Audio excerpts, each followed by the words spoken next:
रसूलुल्लाह सल्लल्लाहु अलैहि वसल्लम ने हजरत अली को एक दुआ सिखलाई थी कि ए अली, अगर तुझ पर कर्जा हो या किसी भी इंसान पर कर्जा हो तो जुम्मे के दिन में फजर की नमाज के बाद इस दुआ को सिर्फ 3 मरतबा पढ़ लेना।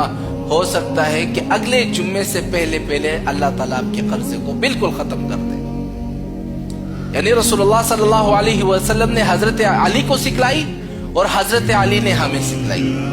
अब वो दुआ कौन सी, कितनी प्यारी दुआ है, मैं आपको कसम उठाने के लिए भी तैयार हूं। यानी मेरे जी चाह रहे मैं कसम खा दूं। कितने लोगों की काले मुंह जाती कि मौलाना साहब कर्जा खत्म हो गया एक हफ्ते में।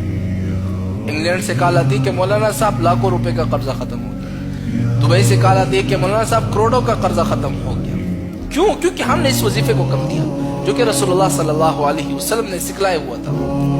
वो वजीफा कौन से था कि भाई अगर आप लोगों पर कर्जा है, मैं आप लोगों से कहता हूं कर्जा है, आप पर भी कर्जा होगा, आप पर भी कर्जा होगा। अपने कर्जे को क्यों खत्म नहीं करना चाहते? जुम्मे के दिन में फजर की नमाज के बाद इस दुआ को क्यों नहीं पढ़ते? पढ़ लो इस दुआ को ताकि तुम्हारा भी कर्जा खत्म हो जाए। वो दुआ कौन सी है? अल्लाहुम्मा कफिनी बिहलालिका अन हरामिक व आनिनी बिफदलिका अम्मन सिवाक। एक जुम्मे को 3 मरतबा पढ़ लिया फजर की नमाज के बाद, अगले जुम्मे को हो सकता है कि कर्जे खत्म होते जाए, खत्म हो भी जाए। यानी करोड़ का कर्जा है, हो सकता है अगले जुम्मे को खत्म हो जाए। अरबों का कर्जा है, हो सकता है 2 जुम्मे में खत्म हो जाए। क्यों? ये रसूलुल्लाह सल्लल्लाहु अलैहि वसल्लम की बतलाया हुआ वजीफा है।